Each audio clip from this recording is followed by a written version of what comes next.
Kompas Petang kami lanjutkan bersama saya Maidop Elfrina. Saudara, penggeledahan KPK di rumah anak buah Bobi Nasution tak hanya soal temuan uang 2,8 miliar. Rumah mewah milik Kadis Sumut PUPR Topan Ginting pun turut disorot.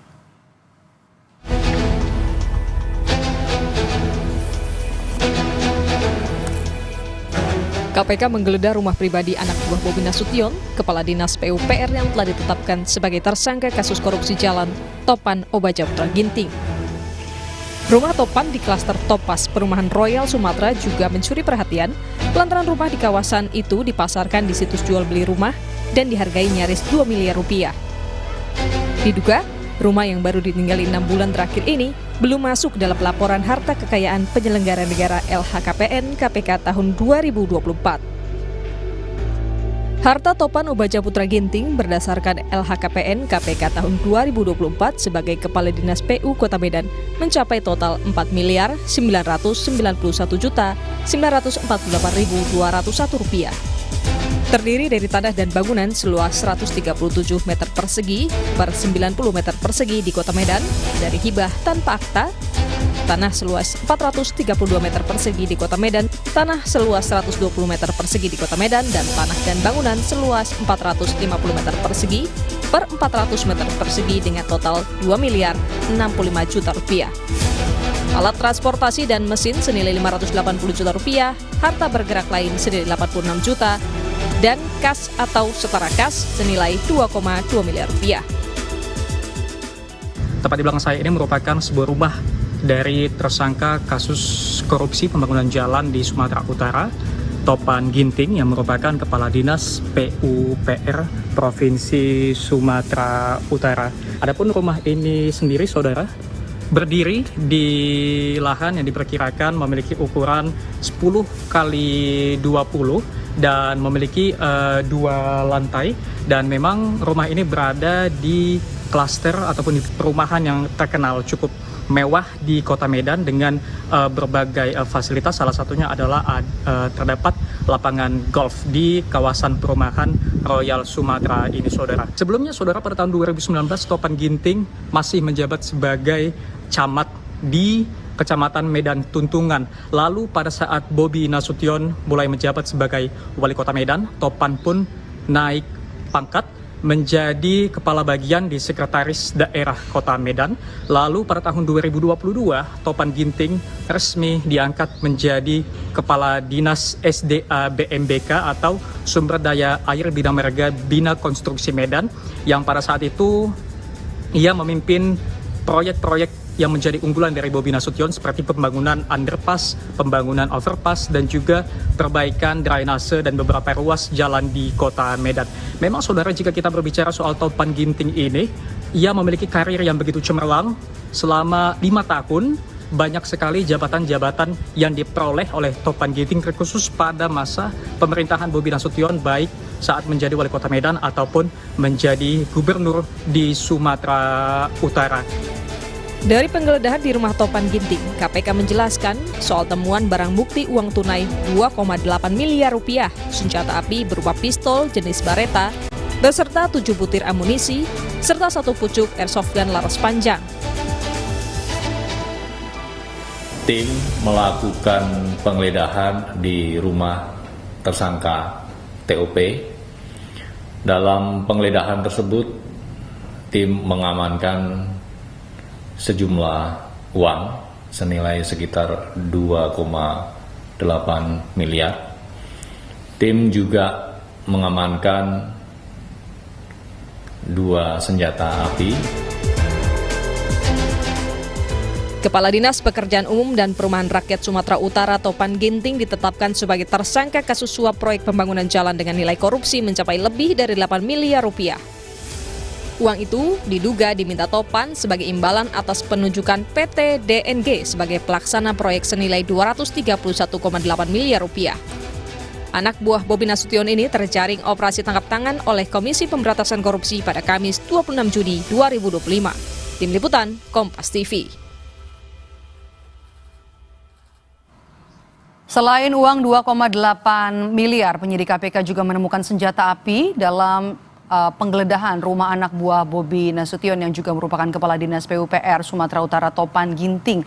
Pada saat penggeledahan juga ditemukan senjata api Beretta dan hingga saat ini belum ada kejelasan dari polisi soal izin kepemilikan senjata api Topan Ginting. Apakah seorang PNS yang juga menjabat sebagai kepala dinas diperbolehkan menyimpan senjata? Apa kemudian urgensinya? Kita bahas petang ini bersama dengan mantan Kabareskrim Komjen Ito Sumardi. Selamat petang Pak Ito dengan Maidop.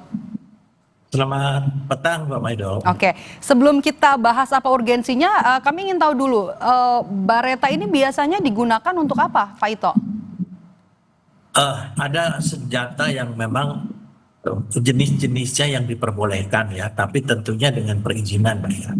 Yang pertama adalah tentunya senjata yang biasanya di bawah kaliber 9 mm. Kemudian tentunya untuk kepemilikan senjata api di Indonesia ini diatur secara ketat ya. Itu tentunya apabila seseorang yang memiliki senjata api tetapi tidak bisa membuktikan izin yang dimilikinya, maka yang bersangkutan itu akan terkena undang-undang yang cukup berat, undang-undang darurat nomor 12 tahun 51, kemudian ada peraturan Kapolri nomor 18 tahun 2015 dan juga tentang undang-undang darurat undang-undang yang lain ya.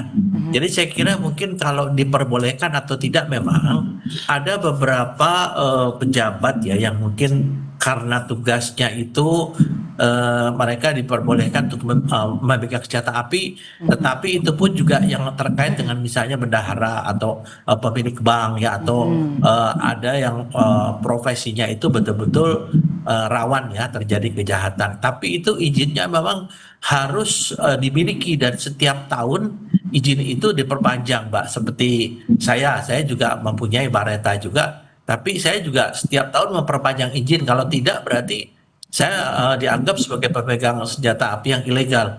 Jadi kita tentunya harus melakukan nanti pendalaman kembali. Kalau ternyata yang bersangkutan itu tidak memiliki izin, maka ada konsekuensi hukum yang diatur dalam undang-undang darurat ya 12 tahun 51 dengan ancaman hukumannya dari penjara sampai dengan hukuman mati ya. Saya kira ini yang perlu nanti didalami oleh penyidik KPK dan tentunya bekerja sama dengan kepolisian, karena izin senjata api itu hanya bagi orang sipil dikeluarkan oleh kepolisian. Demikian, Pak. Tadi kan Anda menyebut biasanya pun kalau misalnya ada pejabat yang memiliki atau juga mengantongi izin senjata api ini, biasanya ada yang mau dilindungi begitu ya, bendahara tadi Anda bilang, atau membawa uang begitu. Kalau untuk senjata Beretta ini sebenarnya Pak Ito bisa dimiliki warga sipil, kemudian siapa saja yang bisa mendapatkan izinnya Pak Ito? Sangat terbatas ya Mbak ya. Tadi saya sampaikan kaliber di bawah 9 mm itu biasanya ada diberikan kewenangan atau pemegang senjatanya dari orang-orang yang memiliki profesi sangat rawan dari kejahatan ya.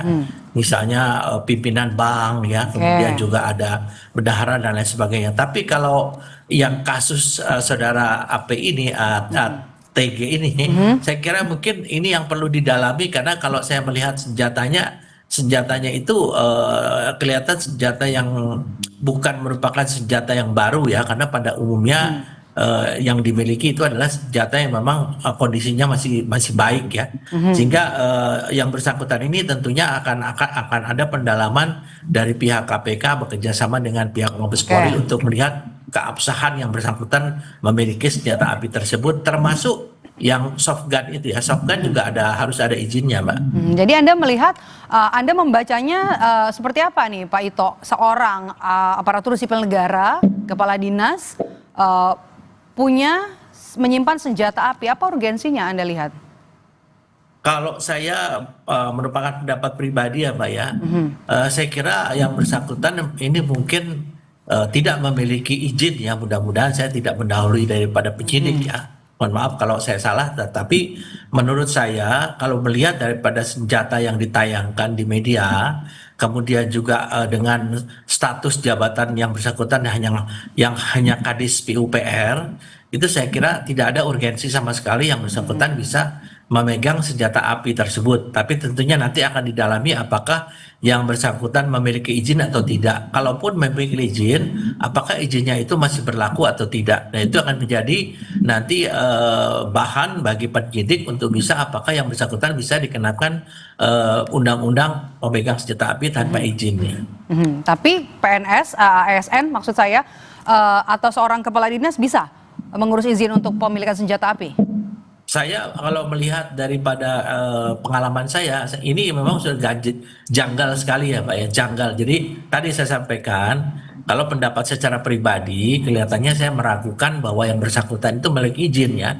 Nah, tapi kita tentunya menunggu daripada hasil pendalaman teman-teman. Nanti saya juga tentunya akan koordinasi dengan teman-teman yang saat ini sedang menangani permasalahan saudara Topan ini ya.